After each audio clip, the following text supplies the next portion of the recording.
Bon, ça, c'est une petite question. Par rapport à la maladie, comment le musulman doit se comporter en face de cette maladie? Qu'est-ce qu'il doit faire? Bon, alhamdulillah. أعوذ بالله من الشيطان الرجيم بسم الله الرحمن الرحيم الحمد لله الأول قبل كل أول والآخر بعد كل آخر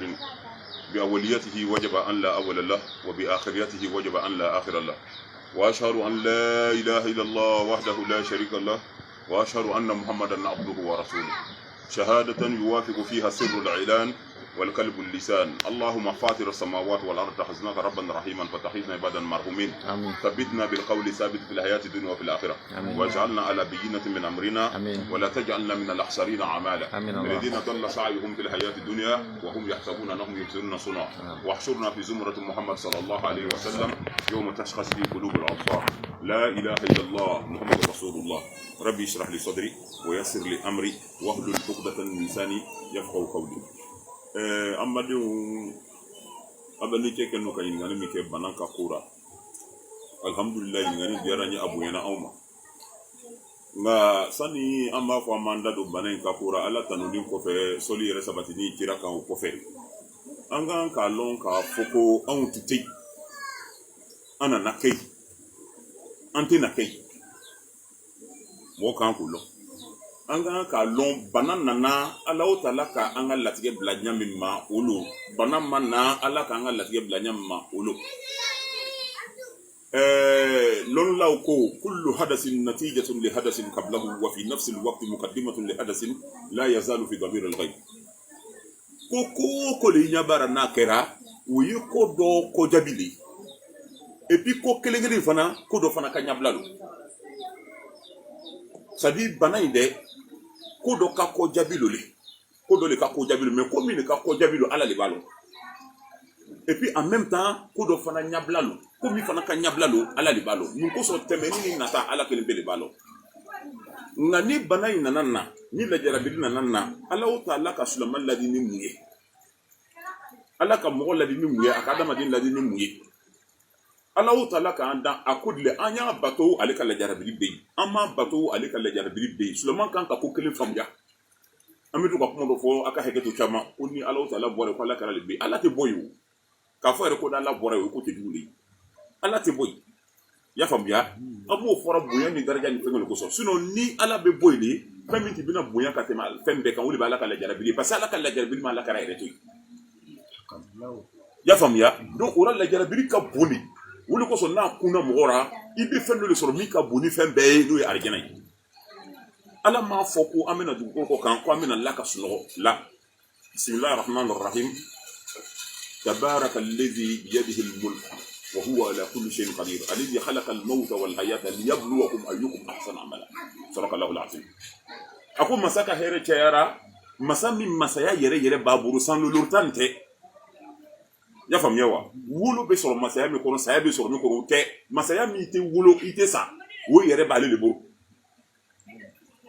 masaya mi dini ko fe katla ka seko bera fana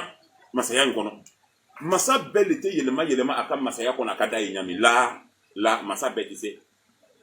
ay he gato masa do be obabo masa do be obada tu ka sura masa do be abaji masa do fana be abeto masaya ra fokasa ya famia masa do be halaka dugu se fie yan no katemaka alaka nsoma do alaka masaya yere obey do ko be ba le bo masaya ika masaya soro ko be fana ka kibure ba yele maka die nyam wol be masaya yere donc comme ko be ba bura ba yele maka de wol ko saka yele ma banaka on soro ni lerna mo shi fana tese ko banan wuli ka boy na le yere te aywa ale yere le be se ka wuli ka boy aywa tuma le fana bala ajalul musamma amena flaw ni amena vaccin ni amena fon ke vaccin beta beta o fiku le ma bebe ala ka jeni ma folo vaccin be so ka plaqué no de nanga vaccin ka ba to juya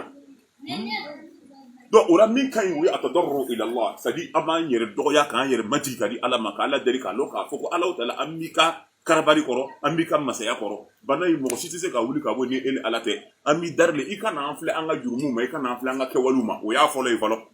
aflana même min fo amade sulama we ay sabani no nana kana karamo nyinga sisan ko ni moko ko kala be tu to da do long moko kono farana o ba 40 da to long moko ta mobili kono 70 places da no bo ka be to fa ale passa to lo ka barato yi mais ni nana nyinga selbi be ta to gudi selbi ke to gudi sun bɛ kɛ cogo di adamaden ni ala ka hakɛ bɛ cogo di a b'o lɔn a bɛ se k'o dɔ fɔ donc o la sisan na dɔgɔtɔrɔ minnu de b'a lɔn olu de ko an k'an yɛrɛ kɔlɔsi an kana bɔ an kana ɲagami ɲɔgɔn na dɔgɔyaman tɛ an ka laada can tɛ foyi tɛ an k'an yɛrɛ kɔlɔsi ka bɔ o la fo kana se misiri datugu la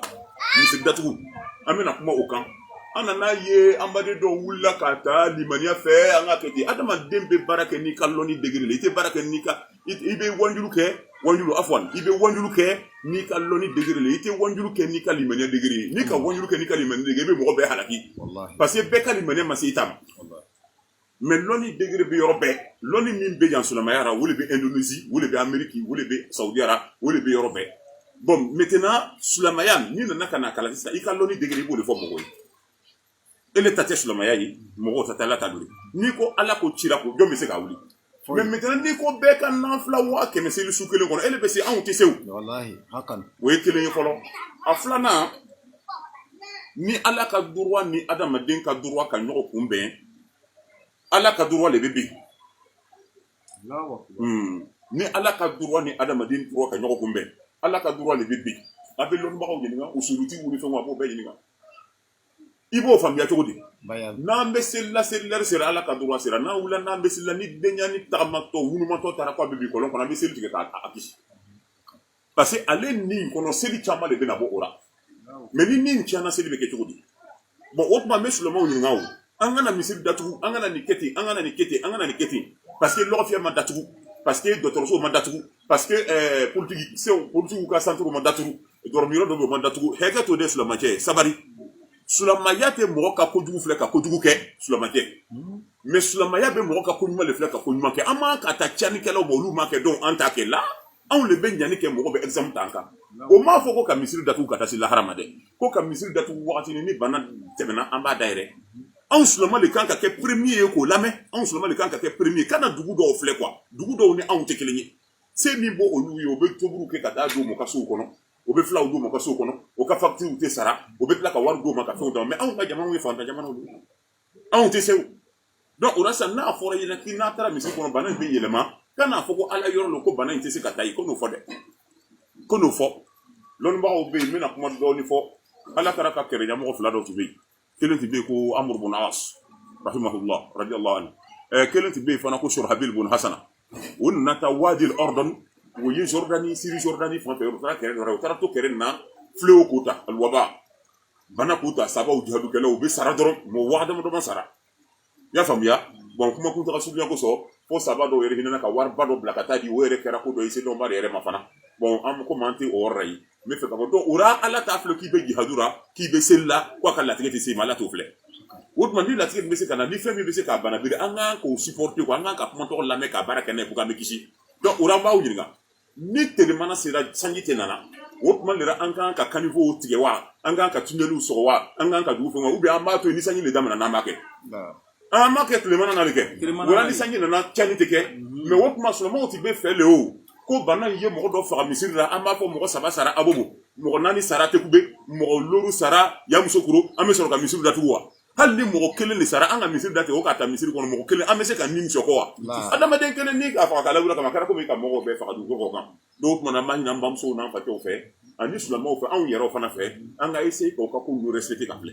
n'an ka respecter ala kɛra ko k'ale su ma tawakkal sabakɛ taara ka taa ka ɲɔgɔmɛ so dajuru fili a ka fili ko n ka kalifa ala ma ala kɛra ko la ko a siri fɔlɔ i bɛ sɔrɔ ka kalifa ala ma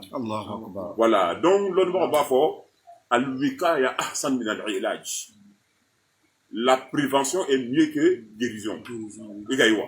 k'i yɛrɛ tagan o ka fisa ka tɛmɛ i b'a fɔ i bɛ k'i yɛrɛ filakɛ donc wura ni ala ka droit ni adamaden ka droit ka ɲɔgɔn kunbɛn adamaden ka droit de bɛ baara kɛ ala ka droit bɛ di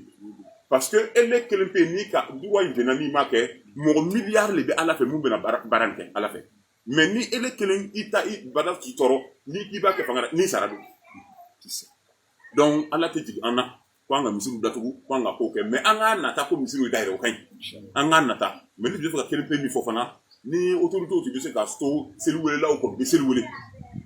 mais seli bɛ kɛ misiri kɔnɔ bɛɛ b'a dɔn ka seli kɛ so kɔnɔ parce que fajari bɛ tɛmɛda mɔgɔ caman na seli lɛri dɔ bɛ tɛmɛda mɔgɔ caman na dɔw ka seli olu bɛ seli wele de mais mɔturu t'o fɛ o mako tɛ mɔturu ko la donc ni seli wele tɛ ka wele mais an bɛ seli k'an fɛ yen o tɛ ka ɲi bon n b'a ɲini fana ayiwa mɔgɔ minnu fana ka limaniya ta lɔnni kɔ kan u ka kow ka gɛlɛn dɔɔni o ka ko ka gele doni parce que o be ko chama miri limaniya ka so haba an mansura limaniyate oui o be ko do fana lagusi ka so ko bawlu donc limaniyate c'est katani lonite limaniyate c'est katani lonite bon annaka sababu ye ka do anga karamo fana na o be nyoko bo bora do ko way ko ni beti do ko beti o be ko fora bo karamo kan ka lon ka foko olu timbe ala ko ra ka ko ni ko ibena ala fana be se kana ni la jarabile ko olu yere ka position fle ni ma se ko ame nyoko neni ni ma se ko ame nyoko neni wahabiya sulamalo tijaniya sulamalo kadiriya sulamalo ni sulamalo an yere le ka to nu la la ka bla so Allah taala ma mo si woleti ya famu yake akadama dulu ko inna akramakum inna allahi atqakum ako aw so herema ala fay mi considère ala fay wole be minka ala saryan kabo ni sarna ala nyaka teme mo kan ika fi sayide ala fay note ka fo wahabiyan werle ka fe do créer ko woleti ka fo ko tijaniyan werle ka fe do créer ko woleti note ni kara kata aywa korona mi jira ala karakan ibata ite wahabiya yaraw ite tijaniya yaraw ite foyi na komi an yere fana ka ko do le lalaga istilahatu do la ngala kabla ami ñoko distinguer na aye wole le mais wahabiyaw tijadiyaw kadiriyaw shazaliyaw ahmadiyaw mo ni nu be kan ka lo ka fo en farani te se ka do arjana na naam be kan ka lo kan farani te se ka do arjana ambe ben folo ako bismillahir rahmanir rahim wasika allazina taqu rabbahum ila aljannati zumara ko mo munu sarana allah ta'ala nya munu sarana alanya amma fo munu ka ala batu de ko munu sarana alanya ja ala bato kono ni masara ala nya fulu munu sarana ala nya ko olu sensena kata arjana kono o jama e sa ko farana zumara groupe en ordre o jama ko votar en ordre ils ont été escortés au paradis vers le paradis en ordre ceux qui ont eu la crainte de Dieu munu ka ala insran so ya fam yake donc ora anga ka ala insran de so mais nete sika to ala insran kan ka to ka sujudu bela don neni sundola don neni hejikela don neni la ala karaka wasiya laban di ama aka hutatul wadara ko sulaman ka joli an neni aka wari haramulu ima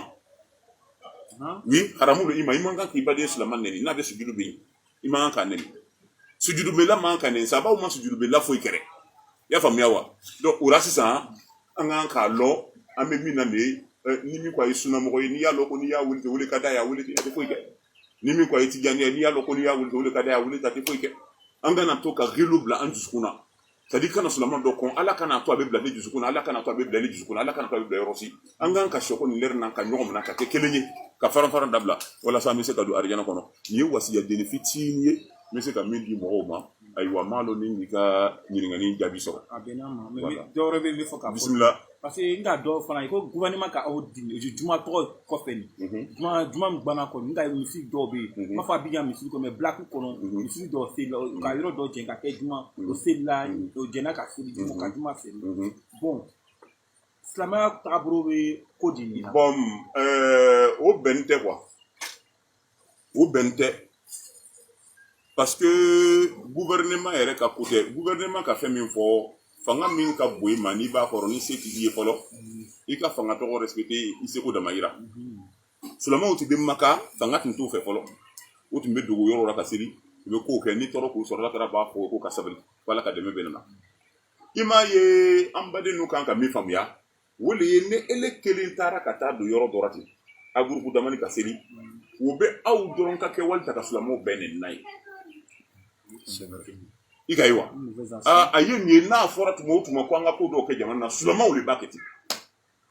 mais ni ele kelen ko so ni sulama o ben na o man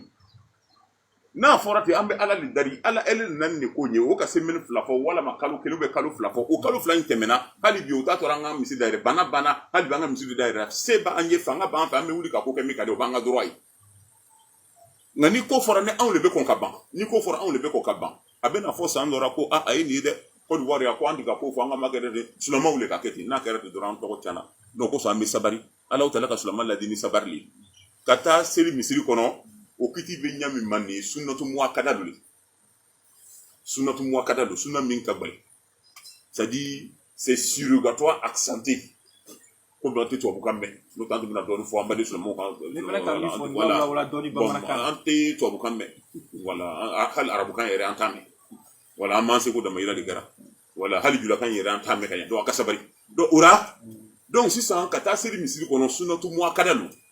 i b'a faamuya cogo di badi ra'ayi ale b'a fɔ karamɔgɔ tɛ ye min wala la n faamuya sabari n faamuya i ka bere to yen sabari a ma se ɲɔgɔn kunci ma o wala a ma se o ma an ka taa dɔɔni dɔɔni fɛn min ka silamɛya gwɛlɛya wele nin ale ma deli ka min mɛn dɔrɔn n'o fɔra dɔrɔn nkalon de b'o ye i y'a lɔ kuma kɔrɔ bɛɛ tɛ tiɲɛ kɔrɔ ye kuma kura fana bɛɛ tɛ faamuya kɔrɔ ye mɔgɔ kan ka dili faamuya ala k'an bɛɛ sabati i m'a ye rasul sallallahu alaihi wasallam a ko ni mɔgɔ minnu taara seli misiri la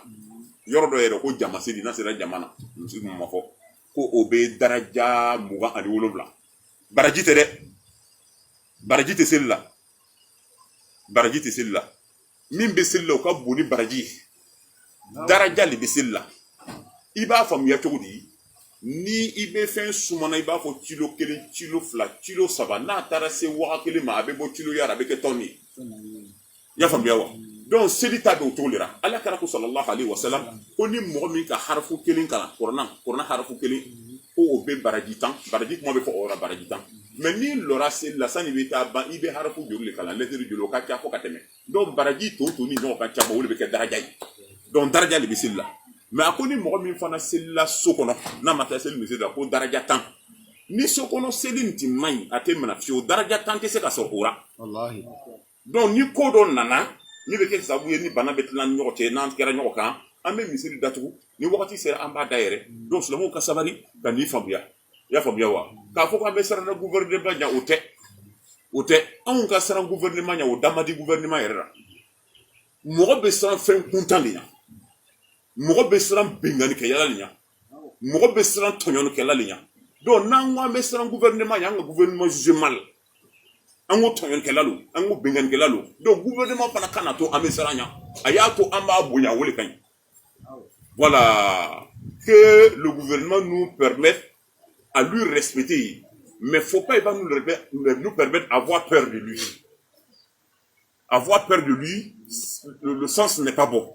a kɔrɔ ma ɲi donc an b'an ka siran gouvernement ɲɛ mais an kan ka a bonya i m'a ye ni mɔgɔ siranna i ɲɛ ka ban dɔrɔn a tɛ se ka can fɔ i n'a dɔn ma can fɔ a b'i bila fili la mɔgɔ fana k'i bila fili la i jugu fɔlɔ de b'o ye ala ka n'an kɛ gouvernement jugu ye ala ka n'an yɛrɛ kɛ gouvernement jugu ye ala ka n'an kɛ ɲɔgɔn jugu ye ala k'a to an ka ɲɔgɔn kanu kuma min fɔra nin ye a tɛ se ka da bɛɛ ye ni min fɔra a tɛ se ka da bɛɛ ye n nɛnilaw bɛna k'a cɛ ma n tantolaw bɛna k'a cɛ ma ne yɛrɛ k'o lɔ duniya yɛrɛ sigira o kan nka ni min bɛna nɛni kɛ a y'a nɛna min sago n'a k'a ye ko nɛni de bɛ se k'a wasa o de bɛ se k'a lafiya parce que ne b'ale lafiya yɔrɔ de ɲini na n'o de bɛ se ka lafiya a ye tɛmɛ ni nɛni ye min fana k'a lɔ ni tanu de bɛ se ka lafiya a ye tɛmɛ ni o ye mais a ye kɔn ka ala le tanu san na b'a fɔ a bɛ ne tanu ala k'an bɛɛ wasa salamu aleykum